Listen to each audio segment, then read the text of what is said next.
Magic here. As Todd Stevens is on your left with man mid-range. Dillon McGough is on your right with red-black Vengevine. He's a Baltimore Orioles fan, which means it's been a tough season for him. Just took Manny Machado right from him. And couldn't get rid of Adam Jones. Adam Jones' refusal to leave right. was awesome. I loved it. He was right, though. He's right. What, Adam Jones? His comments about it, he was absolutely correct. Yeah, he's basically, I don't want to go anywhere. And I worked really hard, and we've worked really hard to be in this position. Yep. And I'm going to exercise my rights. Yep. Good for him. I agree. But, you know, maybe not ideal for a rebuilding team. Insolent Neonate off of a Blood Crypt is where Dillon starts. For Todd Stevens, it's a Windswept Teeth into a Forest into a Birds of Paradise. A classic Todd Stevens start when you're watching Modern. As here comes the Neonate. Going to strike in here for one. There is a bridge from below here in Dillon's hand. Let's see where he wants to go. He'll go to a Greater Gargadon. Very nice. 10 counters on that beast. This red-black Vengevine deck is very, very explosive. But it all depends on what kind of draws it has in the opening stages of the game. So for this draw here for Dillon, this is a slow one. Yeah, it looks like his hand is a Vengevine and 2 Bridge from Belows. So could really use a Faithless Looting. Cricket Argon is that 10 mana, 9/7 suspend for a red beast. You can sacrifice an artifact, creature, or a land to remove a time counter from Greater Gargadon, but you can only use that ability if Greater Gargadon is suspended. Stevens will sacrifice a Misty Rainforest here. He's going to fall down to 18. Actually, let's make it 17. Forgot that attack there with the Insolent Neonate.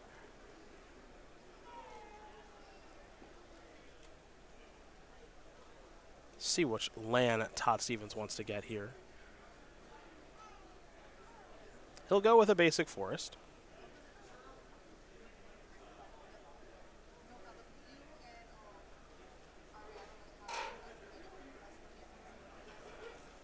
And now it'd be another Reliquary. This is Todd Stevens' bread and butter here. He's been doing this for years. This Gargadon's going to fall down to 9. But this is not Green-White Value Town, not Green-White Collected Company, the deck that Todd Stevens is known for, the deck that he has won so much with in both Modern Opens and Team Constructed Opens. As here's a Stitcher's Supplier. Looks like a Walking Ballista, a Faithless Looting are going to go to the graveyard. Now Insolent Neonate is going to sacrifice, discard Bridge from Below, and draw a card. And because of the weird interaction and sacrificing Neonate and discarding as part of the cost, that means that a 2/2 zombie is on the way here for Dillon.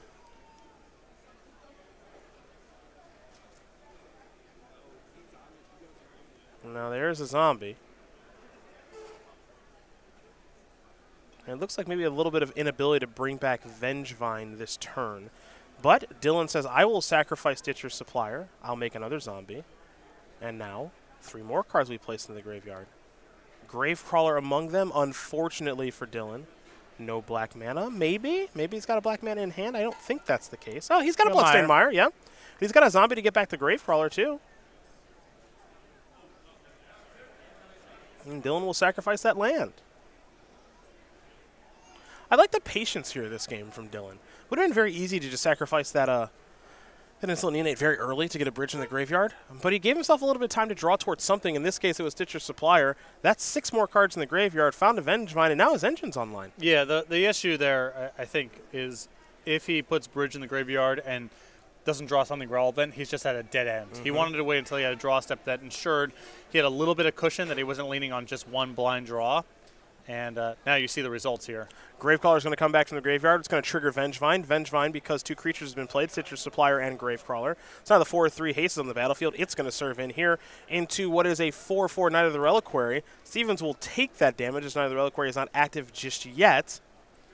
But right now for Dillon, he's got one of the engines going for this deck that is very powerful, which is Greater Gargadon plus Gravecrawler with at least 1 bridge from below in the graveyard, Patrick. Good setup. A little slow out of the gate, but now things are really humming. This will be a voice of resurgence. Nice! Temple Garden tapped.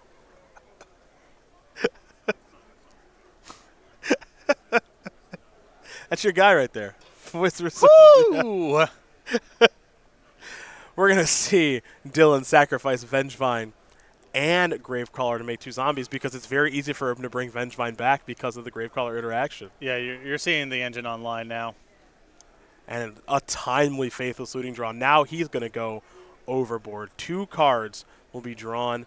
I think we're going to see Bridge from Below and Vengevine go to the graveyard. So if you thought he was doing busted stuff before, you better look out because now he's going to bring a Gravecrawler back. He'll sacrifice that to Greater Garganon. Not 1, but 2 zombies when enter the battlefield. And I think we're going to see him do it again. That, of course, will bring back not 1, but 2 copies of Vengevine. Sacrifice that. Get 2 more zombies. Vengevines, of course, have haste. And yes, that Knight of the Reliquary can outpace these Vengevines. I'm not sure that Todd Stevens' deck can outpace all of these zombies. And it's going to be time for him to find that main deck copy of Settle the Wreckage here, Patrick. Yeah, he's drawing very, very thin at this point. Even the Settle is more of a temporary reprieve than a full solution. Yeah, this engine does a nice job of beating cards like Settle the Wreckage. Now, here's what's interesting.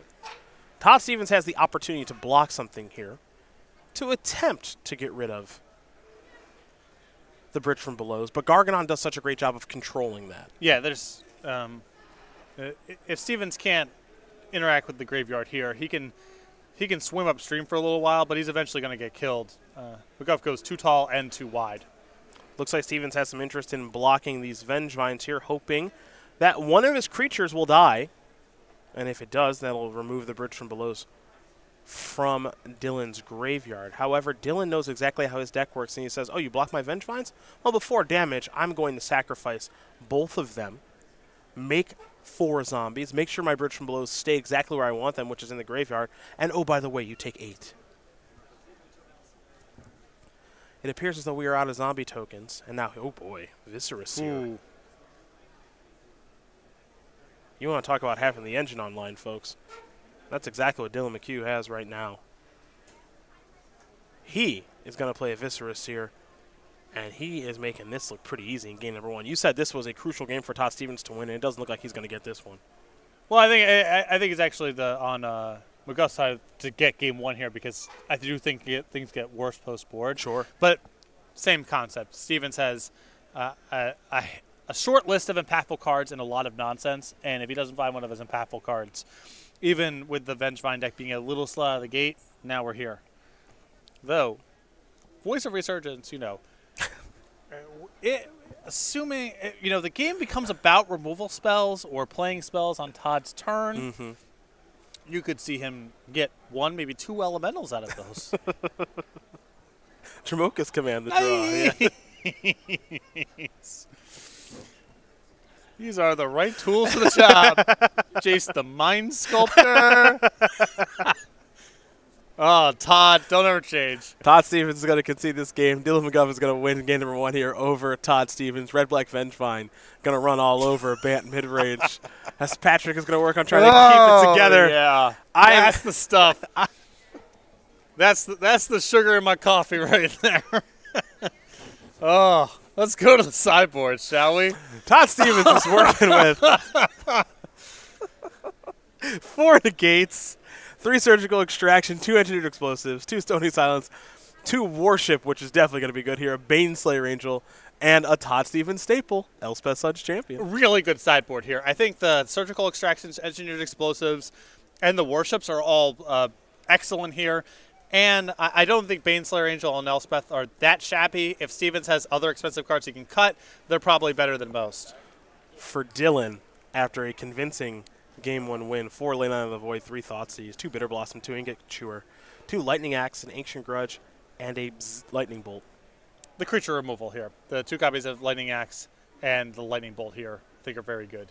I wouldn't bother with Thoughtseize. Stevens' deck is a bit too redundant for my taste. Although, it's possible you bring in Thoughtseize in almost all the post-board games because you assume your opponent has anti-graveyard cards you're really concerned with. But I definitely like the creature removal, the Lightning Axes and the Lightning Bolt. Well, those are the options there for both players. So those cards are not great against Voice of Resurgence, so we'll see. We will see. Those are the options there for both players.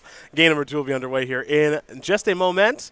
But before we get there, we got to talk about the Season 2 schedule here on the SCG Tour, where we are here this weekend in Baltimore We take a little bit of time off before we head over to Syracuse for Modern Open. Then we come back to Baltimore for Legacy, and then Guild of Ravnica will be out, and we go into Columbus, baby. Philadelphia will be teams in October. Dallas, Modern. We round out October with a Modern Open in Charlotte.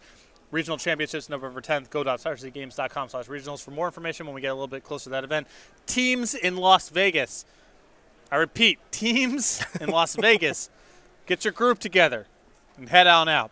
Then we'll be back here in Baltimore for a Modern Open to start December, and then the Season 2 Invitational, Roanoke, Virginia, December 7th through the 9th, Modern and Standard as the Invitational formats. Let's talk playmats very quickly. For all of our Standard Open and Classic players, it'll be Siege Game Commander from Dominaria. For all of our Modern Open and Classic players, it'll be the very powerful Land War Elves. And, of course, for our Legacy Open and Classic players, Legacy Staple. Legacy Staple. Wizards Lightning.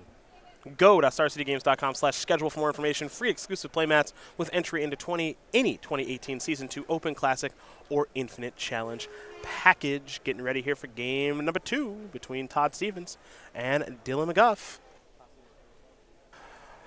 For number 7 right now on our SCG Tour leaderboard, of course, Todd Stevens on the left. Got decimated in game number 1, but that's generally not the case for him. He does a lot of winning here on the SCG Tour and is certainly a modern aficionado, putting Bant Eldrazi on the map, of course, putting Eldrazi Tron on the map, and eventually Green-White Collected Company. Curious to see what the 32-year-old from Denton, Texas's next deck will be, but for now, we take a look at the resume with 13 SCG Tour Open top 8s. 2 wins as well for Todd, who dresses well, given the character from the TV series White Collar and Neil Caffrey. He flew to Australia, which is far away from Denton, Texas, by himself when he was 16 and playing a tennis tournament. And he's a full-time Magic streamer on Twitch, also producing content for Star City Games on the premium side and involved in Versus videos. He's a busy guy who has made Magic his life, and a member of Team BCW is Todd Stevens. And I think we need to also add another fact there that he is in love with casting Voice of Resurgence. Yeah. Maybe you should stage an intervention. Plays Voice of Resurgence in every Modern tournament, semicolon. Has yet to have it trigger. Yeah.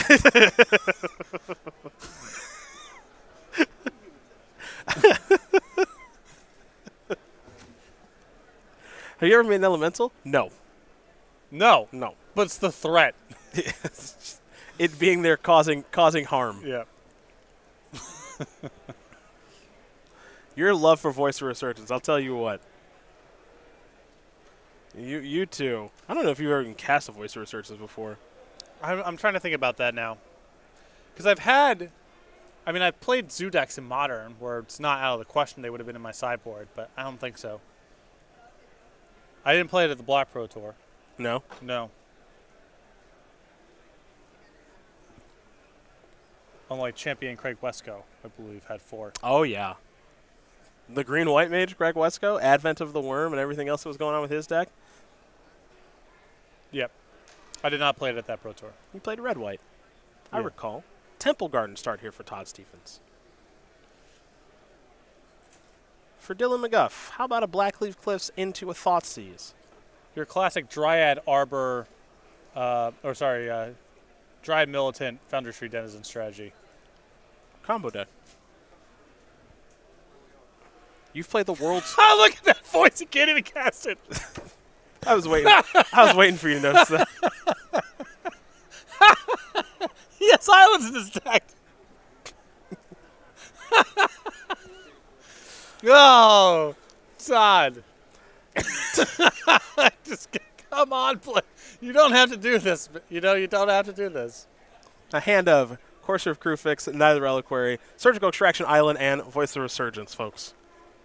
Big draw step here. Misty Rainforest. Oh, peeled it. It's online. Here comes the voice. Bang. Man.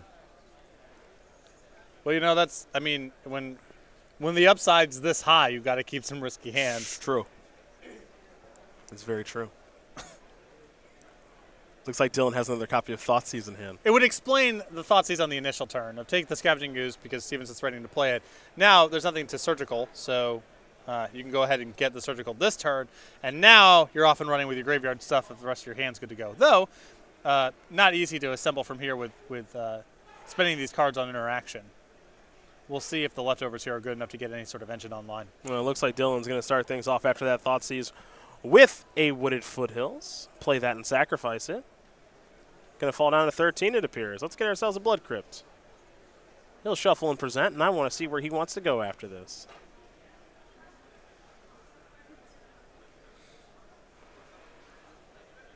You know what I think of when I see Voice of Resurgence? I cannot wait to hear this. You know, in the cartoon, the Peanuts, when the adults talk, and it just go wah wah wah wah wah wah wah wah. I do. Because there's all that text. Yep. It's like, wow, what is that thing up to? And it's just a bunch of wah wah wah wah wah wah wah wah wah wah wah. Now, Knight of the Reliquary, on the other hand, that's a real legit. That's a real Magic card. That's got some powers. Yeah. You got to read that one. You know, one of those 2 cards is Mythic, right? Yeah, I know. Yeah. And it's not Knight of the Reliquary. Yeah. Booster boxes of that set's still available for like $37 or whatever.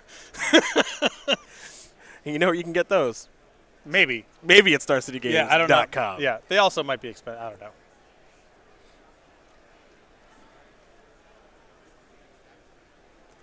A little faithless looting.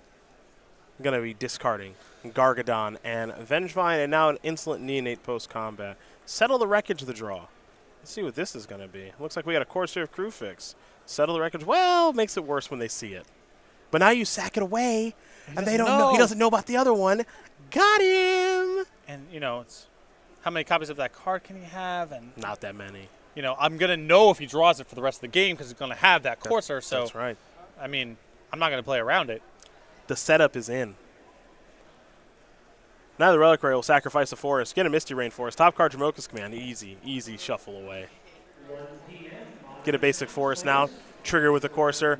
Looking for a land is Todd Stevens to take off the top of his deck and place onto the battlefield.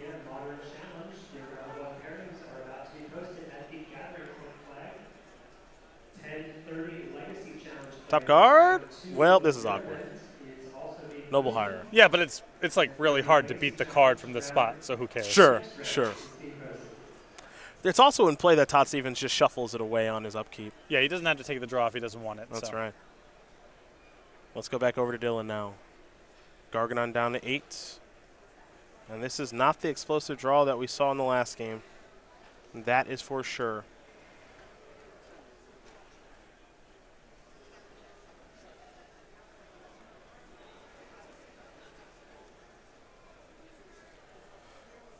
Great place to start is a Faithless Looting, so that's where Dillon will go.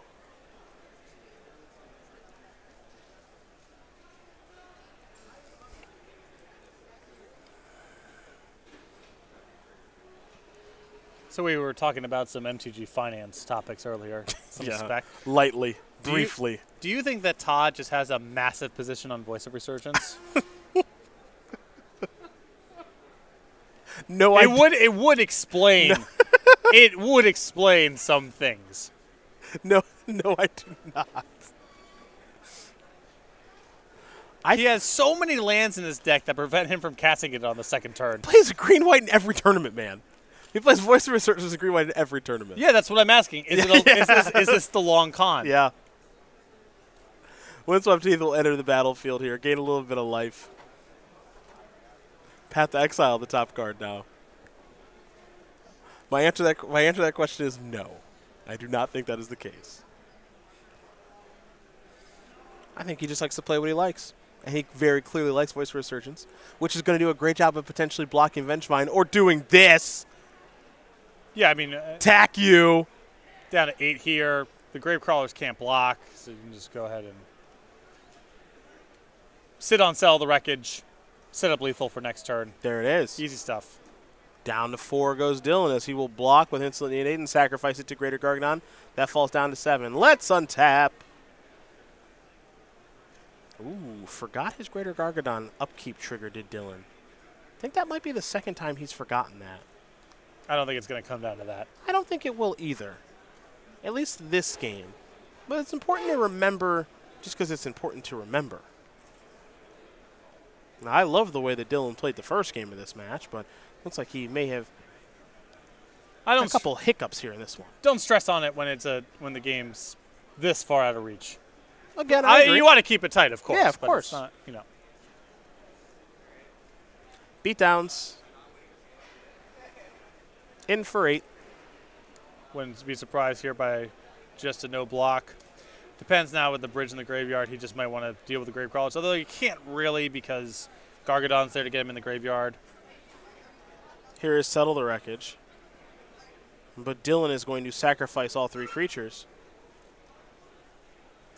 and make 3 zombies. So Gargadon will fall down a little bit lower.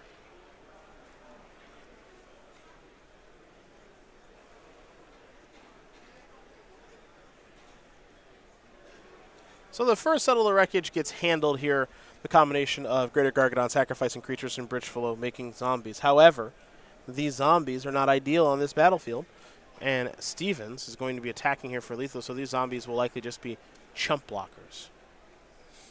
We'll go back over to Stevens now. His top card is a Windswept Heath. He'll draw that Windswept Heath. Next card after that is another Todd Stevens favorite. Worship. Worship. Another tough one for this deck to defeat. That is correct. Now, do I think Todd Stevens has a heavy position on Worship? I do. I do. Because it's in his deck every tournament. I kid, of course. You know, you must think of it this way. Voice of Resurgence combination with Worship, it's 2 creatures. Right. It's very hard for them to kill you through that. Maybe that's the combo. Maybe that's what you've been missing this entire time, is that they work so well together. We have blockers, folks. The zombie is going to get in front of Courser of Crewfix, Voice of Resurgence, and Knight of the Reliquary. And it looks like Gargadon will eat all of those. And the big 9/7 is going to go down to just 1 counter. Draw a card. Yes, it's very clear that Dillon has missed the trigger here for Greater Gargadon 3 times. Yes, and now. Oh, no, but Todd doesn't want him to forget that one. That's correct. Because he doesn't want to have a 0 mana free sacrifice at any point. So that one is actually, Todd intervenes there and says, no, that one's coming You in. have to do that one. Yeah.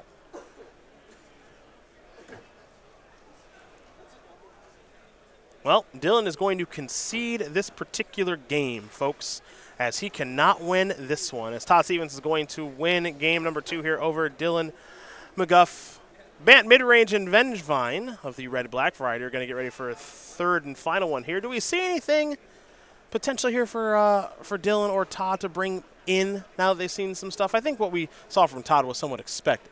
Yeah, I don't think there's a whole lot that changes here. You know, you could say maybe that Stevens has enough graveyard hate that you would want to go to something like Bitter Blossom, but with Stevens having Worship, I think Bitter Blossom is too bad of a path to go to. So I think you're probably in the same spot of the creature removal and the Thoughtseizes. Alrighty, well, you see both players are going back to the drawing board a little bit here, and while they do that, I do want to let you know that our good friends at Ultimate Guard are going to have some pretty exciting unveils taking place at Eschenspiel later this year. I don't know why I know that. I guess I just do. But for now, we have some messages from them.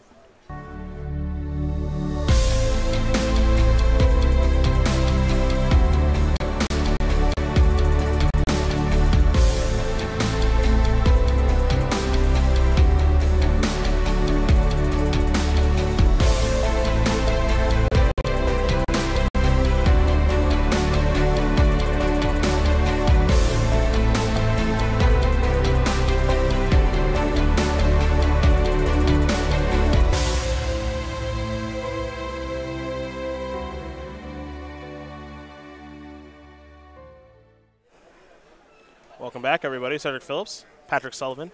We're here in the booth. Nick Miller checking out the feature match area right now, looking for some matches to move over. Potentially, if you look behind Dillon, you see Nick's got his eyes there on Peter Terbergen and Ben Weinberg doing battle. Weinberg, I know, an Ironworks aficionado now at this stage of his Magic career, and for Peter Terbergen, we saw Hardened Scales Affinity, so maybe we have the opportunity to move that match over. We'll see. Feature matches are wrapping up pretty quickly. Behind Todd Stevens, we've got Eli Cassis, former Invitational Champion in the feature match area as well. So you can see some big names here in attendance this weekend in Baltimore.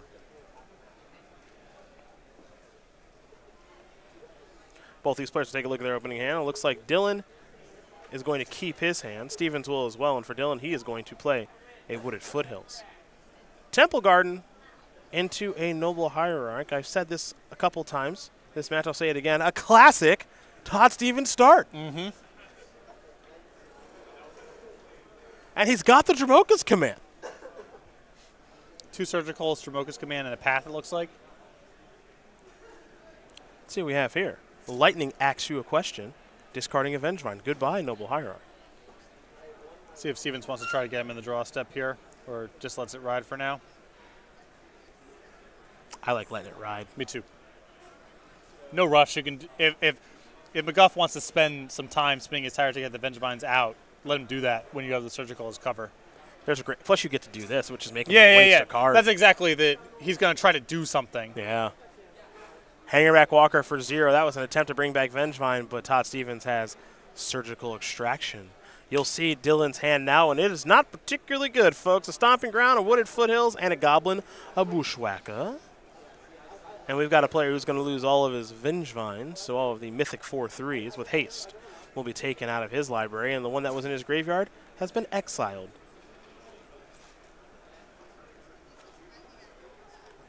Yeah, and as you mentioned, the leftovers here, not the best. You were being kind. Stinky, that's how I would describe them.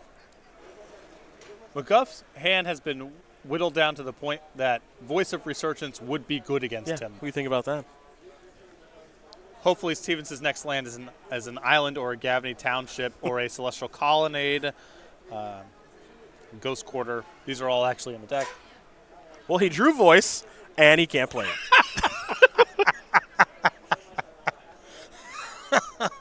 Next turn. It's still good next turn. It is still good. It's still good next turn.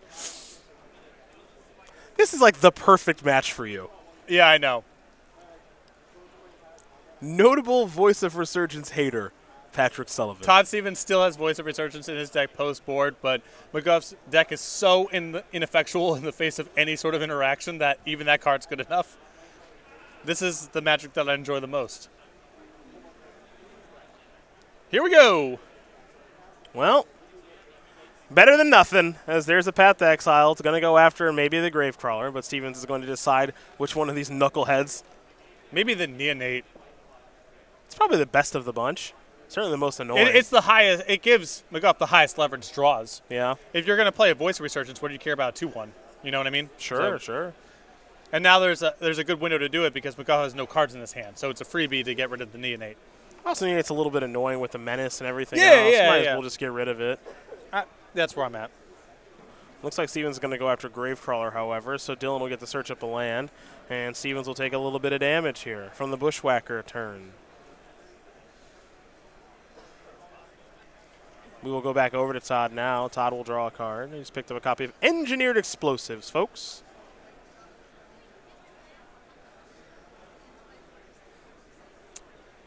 Stevens in great shape here. Doesn't look like he has a third land. Well, if things were difficult before, they've gotten a lot better now, as the Voice of Resurgence has shown up. This will be a Greater Gargadon on suspend. 10 counters on the beast.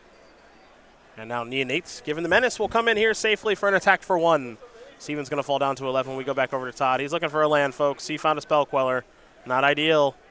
Dromoka's Command in hand, however. Dromoka's Command in hand and another Surgical Extraction. So, still no reason to be concerned if you're in Stevens' position. But land number 3 would be nice. Perhaps he is merely annoyed at his draw steps at this stage. Dromoka's Command time. Get a counter on your Voice and just start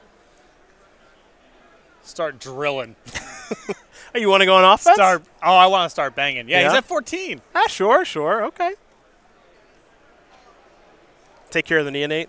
Make it into a 3/3. Let's go. Don't let him find a bridge and suddenly it's like an issue, you know? Well, here comes the Voice of Resurgence. Effects before damage. Bang! Neonate down, folks. Gargadon will eat it for lunch. 9 counters on the suspended beast.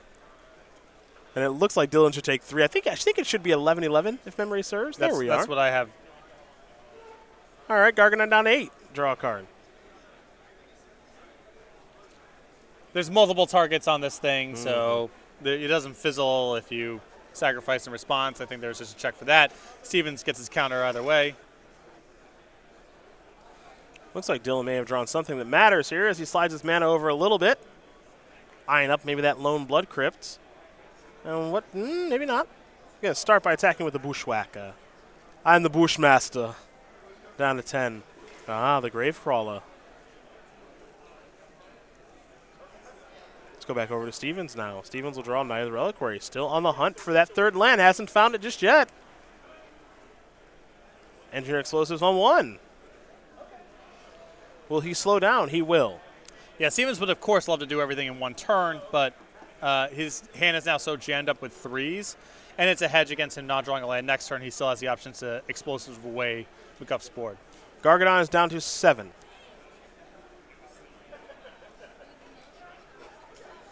Gravecrawler looking to come on in, along with the Bushwhacker.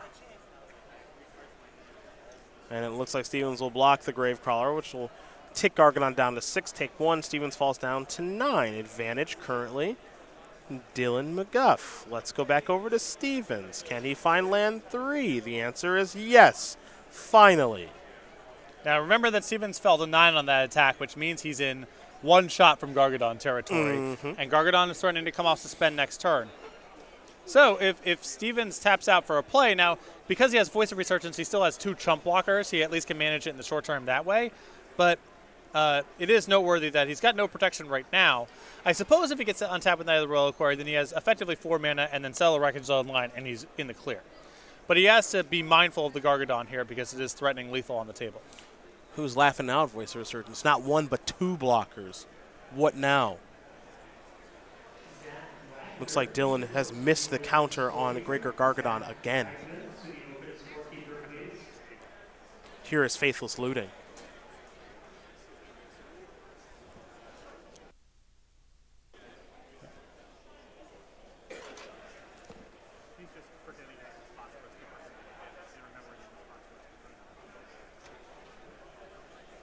Now here's Faithless Looting again.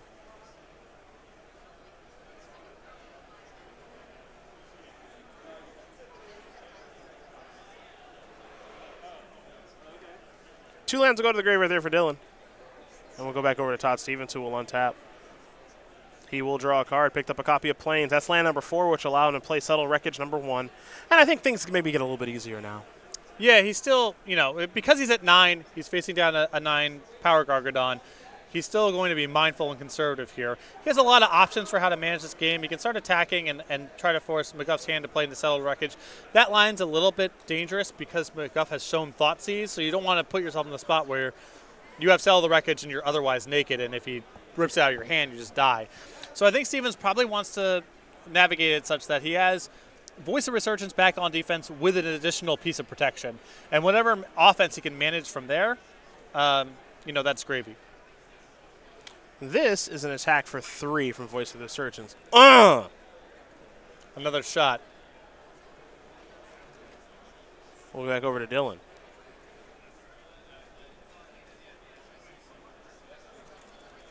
There's the counter.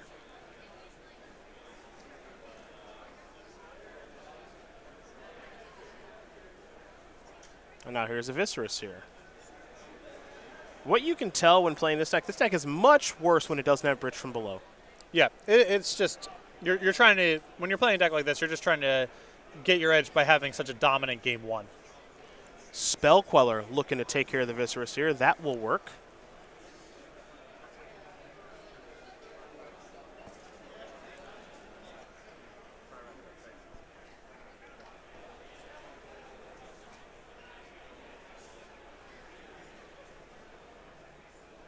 Spell Queller giving Stevens a little bit of air superiority as there is a Insolent Neonate.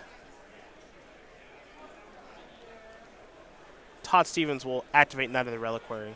Sacrifice the Plains, will Stevens see what he wants to go dig up.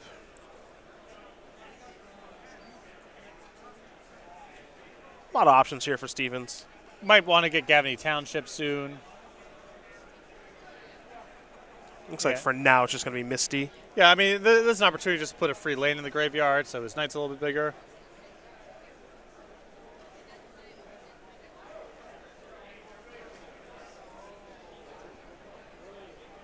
Engineer Explosives will take care of some 1-drops. Garganon will sacrifice those 1-drops.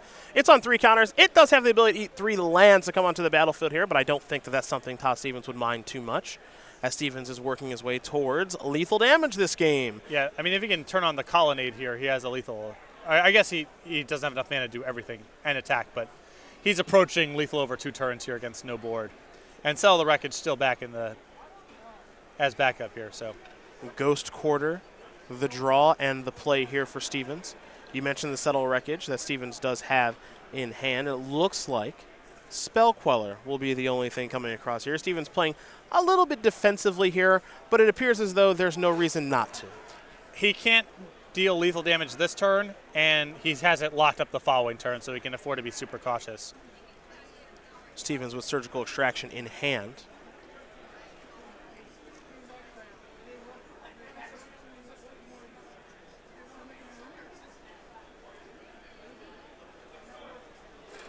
And looks like Dillon did miss his Greater Garganon trigger again, but Stevens asked him to place it on the stack and wanted to do that. So here is Stitcher's Supplier, Bridge from Below, among the cards that are going to go into the graveyard. And this is where Stevens' second Surgical Extraction can come into play.